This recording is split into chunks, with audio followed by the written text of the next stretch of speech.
Bonjour à tous et bienvenue dans cette nouvelle édition d'Église du Monde. On vous emmène en Ukraine où l'église gréco-catholique ukrainienne vient d'élire à sa tête l'un des plus jeunes évêques du monde, Monseigneur Sviatoslav Shevchuk, âgé de seulement 41 ans. Un choix d'audace et d'avenir très certainement pour cette église spécifiquement ukrainienne mais en communion avec Rome. Une église qui représente 12% de la population en Ukraine, pays où depuis un an le pouvoir pro-russe du président Yanukovych semble de son côté plutôt favoriser une autre église, l'église orthodoxe de Moscou. Alors quel est ce nouveau contexte politico-religieux en Ukraine? Eh bien c'est ce qu'on vous propose avec ce décryptage dans l'Église du Monde avec notre invitée Natalia Boyko. Bonjour. Bonjour. Alors vous êtes spécialiste des questions religieuses en Ukraine et d'ailleurs vous étiez déjà venu dans cette émission il y a à peu près 2 ans et demi pour nous parler de l'Ukraine. Et on vous a demandé de revenir parce qu'il y a eu cette actualité, cette élection assez étonnante, en tout cas vue de France, cette élection d'un des plus jeunes évêques au monde à la tête de cette église gréco-catholique ukrainienne. Il s'appelle Monseigneur Sviatoslav Shevchuk. Alors dites-nous, qui est-il, Monseigneur Shevchuk? Alors, en effet, c'est une véritable mini-révolution qui s'est passée à l'occasion de ce synode qui a élu le primat, car lui, il est le plus jeune évêque ukrainien. Et il a été secrétaire entre 2002 et 2005 du cardinal Huszár. Donc, son prédécesseur. Son prédécesseur. Et ensuite, il a été nommé évêque pour l'Argentine, pour donc la paroisse, pour le diocèse de Diaspora.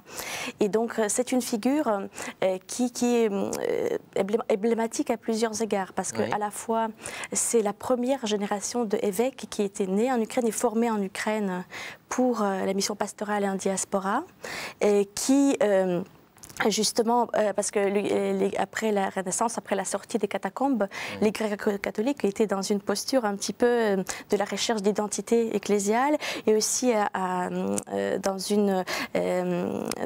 un sorte de format où au sein des cadres épiscopaux, il y avait des gens soit qui était de l'église de l'exil, qui était donc en exil, ou de l'église de la clandestinité pendant la période soviétique. Ce qu'il faut dire, c'est qu'à partir de 1945, cette église gréco-catholique ukrainienne a été interdite en Ukraine jusqu'en 89. Oui. Et donc pendant toute cette période-là, normalement, l'église gréco-catholique n'existait pas en Ukraine. Et voilà, c'était une période des catacombes ou de crypto-catholiques, ceux qui sont, parce qu'il y avait ce pseudo-synode, qu'on appelle pseudo-synode, parce que c'était complètement orchestré par le pouvoir soviétique et par Staline, et le passage des gréco-catholiques au sein de, soi-disant retour au sein de l'orthodoxie de patriarcat de Moscou. Mais tous ceux qui ne sont pas acceptés se sont retrouvés soit en exil, soit dans les camps en Sibérie. Ou alors ils continuaient leur mission en se disant officiellement orthodoxes, mais en crypto-catholique, c'est-à-dire menant des services gréco-catholiques. Et alors pour l'Église, pour se retrouver à partir de son rétablissement, c'était difficile parce qu'il y avait une partie donc, des évêques qui venaient de diaspora, mais qui vivaient dans une réalité d'un monde libre et avec des problématiques complètement différentes, des problématiques d'assimilation des Ukrainiens de diaspora et cette réalité de l'Ukraine post-soviétique où l'Église était avant en clandestinité. Il fallait vraiment se retrouver, passer par une normalisation de vie de l'Église et aussi couper le cordon qui séparait l'Église et la société à l'époque de l'Union soviétique. Donc ce que vous nous dites, ce qui est assez nouveau, c'est qu'aujourd'hui, ce jeune primat a été formé en Ukraine, alors que son prédécesseur était formé ailleurs. Voilà, ce qui s'est passé entre 91 et maintenant, c'est souvent, il y avait déjà la tradition de successeurs qui nommaient, c'est-à-dire le primat précédent désignait de son vivant et en conciliation son successeur. Et là, c'était pour la première fois une élection en conclave, mais une véritable choix qui se faisait sur toute la liste des évêques en activité, et le synode a choisi cette figure-là comme une figure de compromis. C'est que vraiment, ça représente aussi un véritable message pour l'Église qui en Ukraine, aujourd'hui sur ses principaux chantiers de l'Église, c'est le travail avec les jeunes, le travail de catéchisation, aussi le travail social. Il y a beaucoup de jeunes dans cette Église, c'est une Église jeune, dynamique. Est-ce que c'est pour ça qu'on a choisi le plus jeune évêque ukrainien? C'est une des raisons? Comme primat? Je pense que il est jeune, mais en même temps, c'est quelqu'un qui a une très solide formation de théologien, qui a été formé aussi et à Rome et il a fait ses preuves en tant que théologien. C'est quelqu'un qui a d'expérimenter une véritable vision. Alors, l'élection de Monseigneur Szewczuk a donc été approuvée par Benoît XVI. Le primat gréco-catholique a d'ailleurs rencontré le pape au lendemain de son élection, quasiment, lors d'une audience à Rome. C'était le 31 mars dernier, signe d'une communion totale de l'Église gréco-catholique d'Ukraine avec Rome. À l'issue de cette rencontre, Monseigneur Szewczuk a donné ses premières impressions à l'agence Rome Reports. Je vous propose d'écouter cette interview du jeune primat gréco-catholique. Le Saint-Père a approuvé la décision du synode. Et je sens que je peux recevoir le soutien du roc de Saint-Pierre.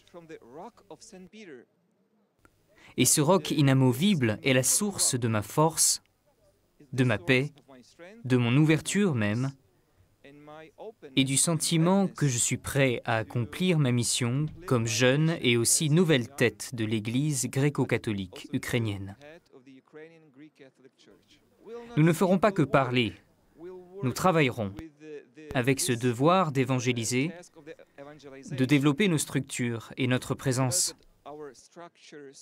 Nous voulons être une Église très active, traditionnelle et moderne dans notre monde d'aujourd'hui. C'est la meilleure manière de développer notre identité. Natalia Boyko, on voit bien à travers ces paroles et à travers ce geste d'être venu juste après son élection à Rome qu'il y a un lien très fort, une communion donc entre cette Église gréco-catholique ukrainienne et Rome. Dites-nous en quelques mots d'où vient ce lien entre l'Église gréco-catholique ukrainienne et l'Église catholique universelle. Ce lien, il est très important dans l'histoire de l'Ukraine parce que autant au moment du baptême de la Rousse de Kiev, quand l'Église de Kiev a reçu ce baptême, c'était encore au temps de l'Église unie. De l'Église universelle où il n'y a pas eu encore la division entre Constantinople et Rome. Et l'Église ukrainienne, la chrétienté de Kiev, comme les théologiens définissent cette période, a été vraiment tournée à la fois vers Rome et vers Constantinople dans une sorte de dualité juridictionnelle. Et après, Kiev a beaucoup participé dans les unions de réconciliation, notamment au Concile de Florence. Et quand est-ce que ça s'est déroulé 1435, justement dans toutes ces tentatives de concilier après le schisme Rome et Constantinople, parce que pour Kiev c'était très très difficile de choisir entre Constantinople et Rome, et tellement difficile qu'au XVIe siècle, les élites ukrainiennes se sont... Et les élites ecclésiales, mais aussi les élites politiques de l'Ukraine se sont divisées sur cette question. Une partie de l'Église se ralliait à Rome et ce lien a été très, très important parce que par cette... c'était un moyen pour...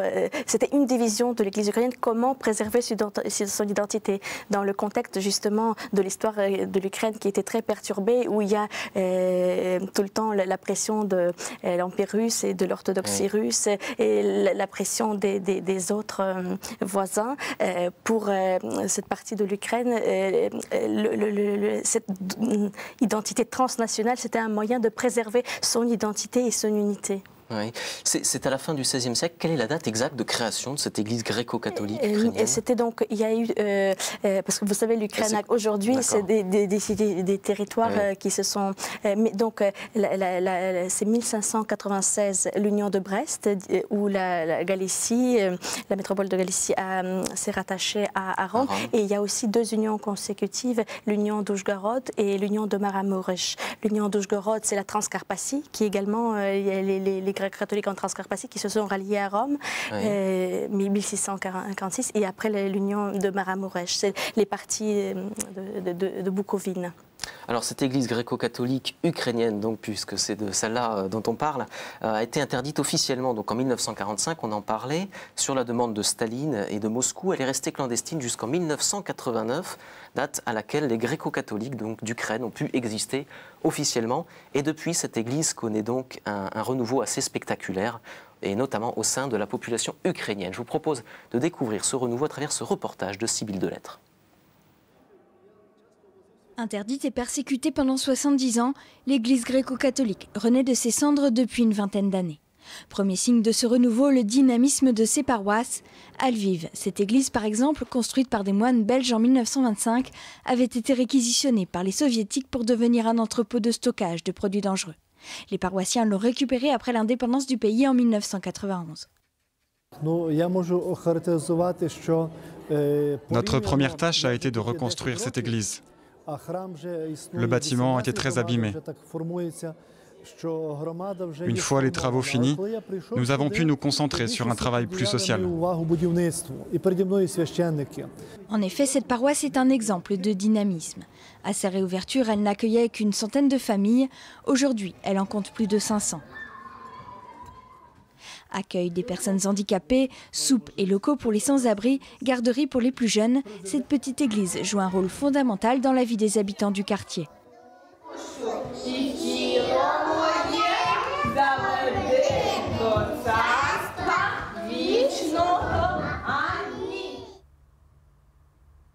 Nous voici maintenant dans la plus grande paroisse de Lviv. Construite au cœur du quartier populaire de Sikiou, le terrain avait été béni par Jean-Paul II lors de sa visite en Ukraine en 2001. Chaque dimanche, le chœur n'est pas assez grand pour accueillir les 8 à 9 000 fidèles.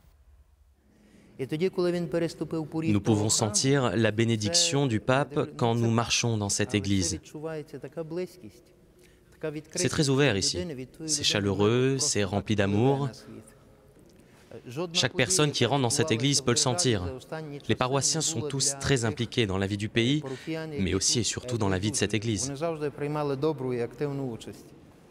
Marqués par des années de clandestinité, ces paroissiens sont très fervents. À l'image de Volodymyr, retourné sur les bancs de cette église il y a quelques années seulement. Il ne manquerait la messe dominicale sous aucun prétexte. Nous avons commencé à retourner à l'église après avoir traversé une période difficile dans notre couple. Il y avait de l'incompréhension entre nous. Quelqu'un nous a dit de rencontrer le père Oreste. Dès lors, notre foi est devenue solide, nous avons retrouvé les bancs de l'église et notre vie a changé pour devenir meilleure. À Sikiou, la priorité, ce sont les enfants. Ils sont entre 2 et 3 000 à suivre les différentes propositions de catéchisme, comme ces petites filles qui découvrent la Bible par le chant et la danse. Voilà, Natalia Boyko, cette église dynamique qui renaît depuis 1989, est-ce qu'elle a vraiment retrouvé toute sa place en Ukraine ? Eh bien, je pense qu'il y a ici une double dimension, du réseau ecclésial. Et là, on voit bien comment les premières années après l'indépendance était très active dans son développement institutionnel. Si à l'indépendance, il y avait que, selon différentes de statistiques, entre 300 et 500 prêtres qui étaient en clandestin et qui sont sortis après en Ukraine de clandestinité et qui se sont dit gréco-catholiques. Très vite, 2 ans après, ils étaient 1500. Et aujourd'hui, il y a, selon les dernières statistiques, 2400 prêtres gréco-catholiques. Donc on voit que l'Église, il y a eu une grande période de vocation, mais aussi parce que l'Église a massivement investi dans la formation des cadres à travers le réseau des séminaires et de l'Académie théologique, de l'Institut œcuménique, et aussi investi dans la formation de ces cadres à Rome. Et à l'extérieur de l'Ukraine. Et ça, c'était quelque chose de très, très important à ce que l'Église s'ouvre et devienne parce que souvent, on a lié cette Église aux originaires de l'ouest de l'Ukraine, où c'est vraiment le bastion du catholicisme. Mais aujourd'hui, il y a le phénomène de mobilité à l'intérieur de l'Ukraine. Il y a les originaires de région qui viennent travailler à la capitale, qui viennent à l'est de l'Ukraine, au sud. Et il y a donc cette mobilité interne. Et il y a déjà 600 000 fidèles dans le parti de l'Est de l'Ukraine. Donc véritablement, l'Église a retrouvé sa dimension nationale, pleinement nationale et pas seulement régionale liée à la Galicie et la Transcarpathie. Mais aussi, il y a ce phénomène de citadins nouveaux citadins urbains qui sont très attirés par cette église qui est finalement très ouverte, très active socialement, qui travaille beaucoup avec les jeunes, et qui finalement, ça devient un choix, non pas transmis, mais un choix, mais une identité religieuse de choix. Les gens choisissent cette église. Alors il y a eu, depuis 1989, des retours dans cette église gréco-catholique. Donc ça, c'est des retours de chrétiens, de fidèles. Il n'y a pas eu, par contre, de retour d'églises, de bâtiments à églises.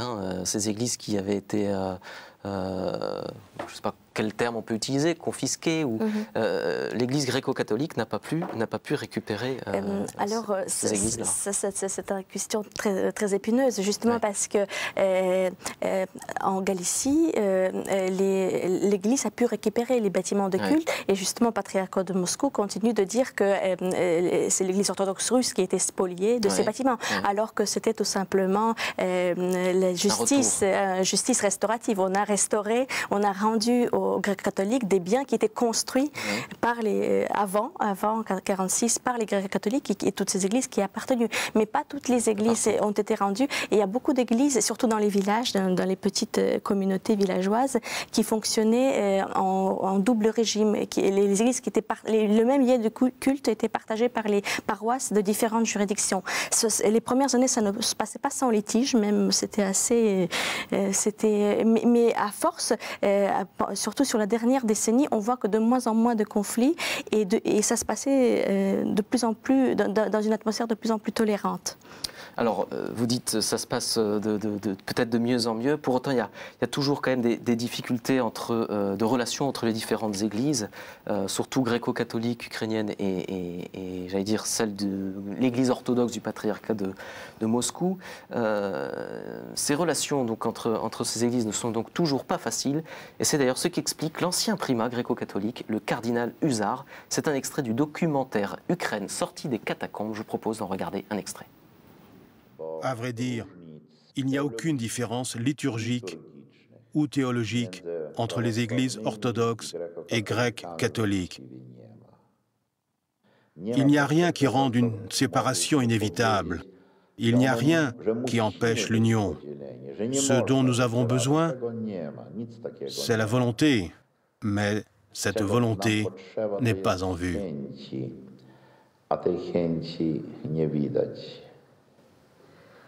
Natalia Boyko, cette volonté n'est pas en vue, disait le cardinal Huszar. Quelles sont aujourd'hui les relations entre l'Église gréco-catholique ukrainienne et le patriarcat de Moscou, aujourd'hui en 2011 ? Alors, la réalité ukrainienne, elle est donc très complexe. Et ce qui se passe, c'est que le patriarcat de Moscou a toujours une vision que l'Ukraine fait partie, tout entière fait partie de son territoire canonique, et la seule église légitime sur ce territoire est l'église orthodoxe russe. Et c'est même pas l'église ukrainienne, parce qu'en réalité, les orthodoxes ukrainiens sont divisés en 3 confessions. Et il y a les patriarcats de Kiev, dissidents dès 91, et il y a aussi l'église autocéphale. Et ces églises sont tout aussi importantes. En nombre ? En nombre, parce qu'il y a le nombre statistique qui renvoie au nombre des paroisses. Et là, l'église de patriarcat de Moscou compte 12 000 paroisses. L'église de patriarcat de Kiev compte 4 500 paroisses. Et l'église autocéphale, 1 500 paroisses. Mais ce nombre est un peu trompeur parce qu'en réalité, une paroisse, c'est quoi? C'est pour enregistrer une paroisse, c'est 10 fidèles. Et derrière les réalités de la paroisse, il y a des pratiques sociologiques très différentes. Et quand on regarde les sondages d'appartenance, ce sont des réalités très différentes qui ressortent, et on voit qu'en Ukraine, c'est à peu près 40% appartiennent aux églises dissidentes de Moscou. Et il y a donc 50% au patriarcat de Moscou, mais 40%, ce sont les gens qui se reconnaissent dans le modèle ukrainien de l'orthodoxie. Et il y a en plus les gréco-catholiques qui sont eux 5 millions de fidèles. Et alors l'Église nationale ukrainienne, c'est légitimement et les gréco-catholiques et les orthodoxes, et avec cette volonté de retrouver l'unité. Et il y a ce vieux projet ukrainien, le projet œcuménique, qui est à la recherche de patriarcat de Kiev, donc d'une institution qui sera en communion à la fois avec Moscou et Rome, donc avec une double communion eucharistique. Et ce projet, il en est où? C'est un rêve très lointain C'est à la fois un rêve lointain parce qu'il émane du XVIe siècle. C'est justement les élites qui ont œuvré pendant l'Union de Brest. Ensuite, il y a l'œuvre d'Andrei Sheptytsky, de Joseph Slipy, c'est des cardinaux de l'Église catholique, les dissidents ukrainiens pendant l'époque soviétique qui ont pensé à ça. Et ce projet revient aujourd'hui avec le retour donc, de transfert de siège de Lviv à Kiev des gréco-catholiques, des contacts très étroits entre les orthodoxes dissidents et les gréco-catholiques, mais aussi avec une posture un peu plus ouverte de l'Église de patriarcat de Moscou, pas de la hiérarchie, mais le clergé de cette Église, finalement, il évolue dans les réalités ukrainiennes. Et c'est justement, c'est là où on voit un décalage. Il y a un conflit au niveau des institutions entre patriarcat de Moscou, qui a la prétention sur l'Ukraine, et le fait religieux. On voit la réalité des relations très tolérantes entre les confessions, entre par exemple le clergé du patriarcat de Moscou, les fidèles du patriarcat de Moscou et les fidèles des églises ukrainiennes et orthodoxes et les grecs catholiques. Alors on parle d'œcuménisme, et un effort assez récent a été réalisé à Lviv pour rapprocher les différentes églises en Ukraine. En témoigne donc cet institut œcuménique basé à Lviv, créé donc en 2004. Sybille Delettre y était allée l'an dernier. Je vous propose de regarder un extrait de son reportage. Deux clochers à l'horizon, l'un d'une église orthodoxe, l'autre d'une église gréco-catholique. Reflet de la complexité et de la diversité des chrétiens en Ukraine. D'un côté, 3 patriarcats orthodoxes, l'un dépendant de Moscou, un second lié à Constantinople et un troisième autocéphale. De l'autre, l'église gréco-catholique en communion avec Rome. Tous ont énormément souffert alors que l'Ukraine vivait sous l'emprise soviétique. Les chrétiens ont tous été persécutés à l'époque soviétique, catholique, orthodoxe. L'église grecque catholique a carrément été interdite. Et il y a eu une solidarité qui s'est construite. Et cette solidarité, elle s'est traduite aussi sur un plan professionnel. Pour encourager cette solidarité, un institut œcuménique a vu le jour en 2005. Installé au sein de l'Université catholique d'Ukraine, il vise à former, réfléchir et inciter au dialogue entre chrétiens. La vocation de l'Institut, c'est de transformer l'écuménisme de la vie qui existe en Ukraine en réalité plus visible. Et pour cela, l'Institut a 3 moyens d'action. Il organise des colloques et publie de nombreux ouvrages d'études sur la question. Il incite à un rapprochement entre chrétiens sur les questions sociales notamment. Et surtout, il propose un master d'études écuméniques. Dans cette salle, par exemple, les jeunes suivent un cursus d'éthique chrétienne. Thème de ce cours, la question bioéthique. Aujourd'hui, j'ai fait un cours sur la question du don et de la transplantation d'organes. Nous avons étudié les aspects moraux de cette question et comment les différentes églises abordent le sujet. Voilà un reportage de Sybille Delettre. Natalia Boyko, depuis un an environ, c'est un pouvoir pro-russe qui est à la tête de l'Ukraine. On dit que depuis un an, il favorise l'Église orthodoxe russe. Est-ce que c'est vrai? Est-ce que vous le confirmez? Écoutez, en effet, il y a un autre référent pour l'Ukraine qui est l'Église orthodoxe russe, et on voit quelle est la situation en Russie, où l'Église orthodoxe russe en Russie est en posture de l'Église officielle. Ouais. Et il y a maintenant cette volonté de transposer le modèle russe en Ukraine. On va voir dans quelle mesure ça va marcher ou pas, parce que quand même en Ukraine, il y a cette multiconfessionnalité de facto. Aussi la situation suivante qu'il n'y a aucune région, aucune confession qui domine l'ensemble de territoire ukrainien, ou il y a des situations de dominance en fonction des régions, mais l'ensemble de l'Ukraine, c'est un paysage multiconfessionnel à plusieurs acteurs.